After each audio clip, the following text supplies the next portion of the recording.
এরকমটা হতো না যদি শেখ হাসিনা পাওয়ারে থাকতো। দেখুন, আমরা যেই দেশকে স্বাধীন করলাম পাকিস্তানের অত্যাচার থেকে, তারাই কিন্তু আমাদের কাছে আজকে পাকিস্তান 2.0। নমস্কার, ওয়েলকাম ইউ প্রেজেন্টিং, আমি হলাম মৃণাল রয়। দেখুন, এরকমটা বলার কারণ অলরেডি আপনারা জানেন বাংলাদেশের সাথে আমাদের কি রকম সম্পর্ক চলছে। India bypass Bangladesh, India is fast tracking road two bypass Bangladesh after Yunus. দেখুন, অনেক কিছুই ঘটছে।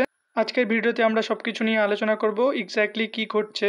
ভিডিও শুরু করার আগে যারা চ্যানেলটিকে সাবস্ক্রাইব করেননি, প্লিজ সাবস্ক্রাইব দি চ্যানেল। যাই হোক, ভিডিওতে আসা যাক। হোয়াটস হ্যাপেনিং, দেখুন আসলে যেটা ঘটছে, আমরা যদি নর্থ ইস্টার্ন স্টেটগুলোর কথা বলি, সেটা মেঘালয়, আসাম বা অরুণাচল প্রদেশ, আরও যেগুলো স্টেট রয়েছে সেগুলোতে যদি কোনো মালপত্র নিয়ে যেতে হতো তাহলে কিন্তু কলকাতা পোর্ট থেকে শুরু করে সেগুলো 1 নম্বর হয় শিলিগুড়ি করিডোর দিয়ে নিয়ে যেতে হতো, নাহলে কিন্তু আমরা বাংলাদেশের থ্রুতেও নিয়ে যেতাম। সেক্ষেত্রে কিন্তু বাংলাদেশেরও ফায়দা হতো, কারণ আমরা এমনি এমনি নিয়ে যেতাম না, সেক্ষেত্রে আমরা কিন্তু টাকাও দিতাম বাংলাদেশকে। কিন্তু বর্তমানে যে জিও পলিটিক্যাল টেনশন, ইউনুসের নানা রকম কথাবার্তা, সেক্ষেত্রে কিন্তু ভারত স্টেপ নিচ্ছে Kolkata to the north eastern state via Myanmar bypass Bangladesh. যদি আমরা ম্যাপে দেখি, সে কলকাতা পোর্ট, সেক্ষেত্রে কিন্তু বাইপাস হয়ে যে বে অফ বেঙ্গল, সেটা দিয়ে কিন্তু মায়ানমারে বাইপাস করে কিন্তু ভারত সরকার কিন্তু পদক্ষেপ নিচ্ছে যাতে আমরা সেক্ষেত্রে কানেক্ট করতে পারি, কারণ বাংলাদেশের প্রতি ডিপেন্ডেন্ট হলে তো আমাদের চলবে না, সেক্ষেত্রে আমাদের বাইপাস দেখতে হবে। দেখুন, বর্তমানে যদি নর্থ ইস্টার্ন স্টেটগুলোর কানেক্টিভিটি দেখি, সেটা কিন্তু যেটা connected to Indian mainland via only narrow 22 kilometre Siliguri corridor. দেখুন, এটা কেন ইম্পর্টেন্ট হয়ে যায়, যদি আমরা মেইন কানেক্টিভিটির কথা বলি, নর্থ ইস্টার্ন স্টেটগুলি ভারতের জমির মধ্য দিয়ে, সেটা কিন্তু শিলিগুড়ি করিডোর, সেটা মাত্র 22 কিলোমিটার চওড়া, এবং তার পাশাপাশি যতগুলো মাল যেত, কিছু কিছু মালপত্র কিন্তু বাংলাদেশের মাধ্যমেই যেত, বাংলাদেশের ল্যান্ডকেই আমরা কিন্তু ইউজ করতাম। কিন্তু বর্তমানে পুরোপুরি বাইপাস করার মতো চ্যালেঞ্জেস কিন্তু রয়েছে, সেটা ভবিষ্যতে চায়নার সাথে বিভিন্ন যুদ্ধের পরিস্থিতি বা বাংলাদেশের সাথে বিভিন্ন টেনশন, তার জন্য কিন্তু ভারত সরকার এরকম পদক্ষেপ। দেখুন, তার পাশাপাশি কিন্তু একটা ন্যাচারাল ডিজাস্টার যে বলা হচ্ছে, কারণ শিলিগুড়ি করিডোর এটা কিন্তু পাহাড় এরিয়া, এখানে কিন্তু বিভিন্ন উঁচু নিচু জায়গা রয়েছে, সেক্ষেত্রে কিন্তু ন্যাচারাল ডিজাস্টার কিন্তু একটা বড় প্রবলেম হতে পারে। তার পাশাপাশি যদি আমরা নর্থ ইস্টার্ন স্টেটের যদি উজ্জ্বলের কথা ভাবি, তাহলে কিন্তু এই 22 কিলোমিটার দেখলেই হবে না, তার পাশাপাশি আমাদের কানেক্টিভিটি কিন্তু বাড়াতে হবে, সেক্ষেত্রে কিন্তু নর্থ ইস্টার্ন স্টেটের ডেভেলপমেন্ট হবে। দেখুন, হোয়াই ইন্ডিয়া বাইপাসিং বাংলাদেশ, হঠাৎ প্রশ্ন আসতে পারে যে কেন বাংলাদেশকে বাইপাস করছে। দেখুন, আমরা কিন্তু শিলিগুড়ি করিডোরের পাশাপাশি বাংলাদেশের প্রতি নির্ভরশীল ছিলাম, যে বাংলাদেশের ল্যান্ড হোক বা নদী হোক, সের মাধ্যমে কিন্তু আমাদের নর্থ ইস্টার্ন স্টেটগুলিতে মালপত্র নিয়ে যাব, সেক্ষেত্রে কিন্তু এটাই ভাবনা ছিল। পরবর্তী কিন্তু মোহাম্মদ ইউনুস কিন্তু নর্থ ইস্টার্ন স্টেটগুলোকে লন্ডলক বলছে, এবং তারা অনলি ওশিয়ান গার্ডিয়ান নিজেকে বলছে। তার পাশাপাশি কিন্তু বর্তমানে যে বাংলাদেশের পরিস্থিতি, তো আগে যে মালপত্রগুলো নিয়ে যেতাম বাংলাদেশের মাধ্যমে, যে ট্রানজিট ফিস দিতে হতো, সেটা কিন্তু এখন তারা হাই ডিমান্ড করছে, বেশি ফিস ডিমান্ড করছে।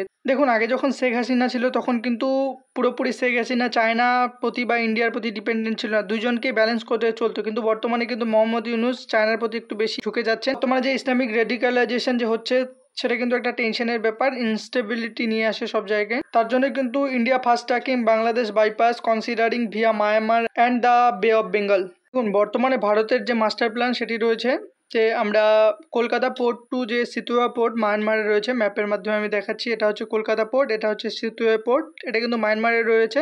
এটা কিন্তু আমরা সি রুটের মাধ্যমে কিন্তু সেটা নিয়ে যাব প্রথমে, যার ডিস্টেন্স বলা হচ্ছে 539 কিলোমিটার। তারপরেই কিন্তু সিতুয়া পোর্ট থেকে যেটা বলা হচ্ছে, সিতুয়া পোর্ট থেকে কিন্তু পালেতুয়া সেখানে কিন্তু যাবে, এটা কিন্তু মায়ানমারের মধ্যেই পড়ছে, যার ডিস্টেন্স বলা হচ্ছে আবারও 158 কিলোমিটার। এবং তারপরে পালেতুয়া থেকে যে জরিনপুর, সেখানে কিন্তু নিয়ে গেলেই কিন্তু হয়ে গেল।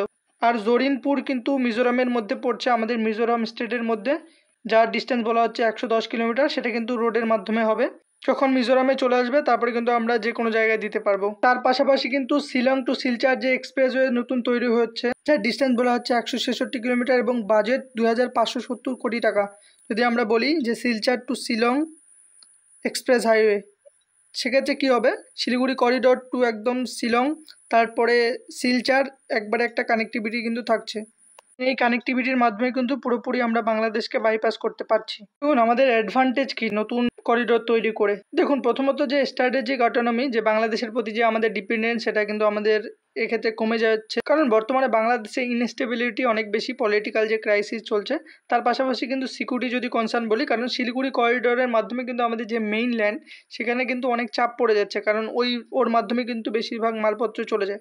তারপরে হচ্ছে ফাস্টার ট্রেড যদি কথা বলি, যে কার ট্রান্সপোর্ট টাইম বাই 50% বলা হচ্ছে যে 50% কিন্তু টাইম যে কমে যাবে, তার পাশাপাশি কিন্তু act east policy boost trade ties with south eastern Asia via Myanmar. সেক্ষেত্রে মায়ানমারে কিন্তু ডেভেলপমেন্ট হবে, রিজনাল যে ডেভেলপমেন্ট, সেক্ষেত্রে enhance economic integration Mizoram, Manipur, Assam and Tripura, সেক্ষেত্রে কিন্তু ইকোনমিক যে ডেভেলপমেন্ট সেক্ষেত্রে কিন্তু বেশি দেখা যাবে। দেখুন কনক্লুশন কি, কালাদান করিডোর ভিয়া মায়ানমার এটা কিন্তু একটা গেম চেঞ্জার ডিসিশন।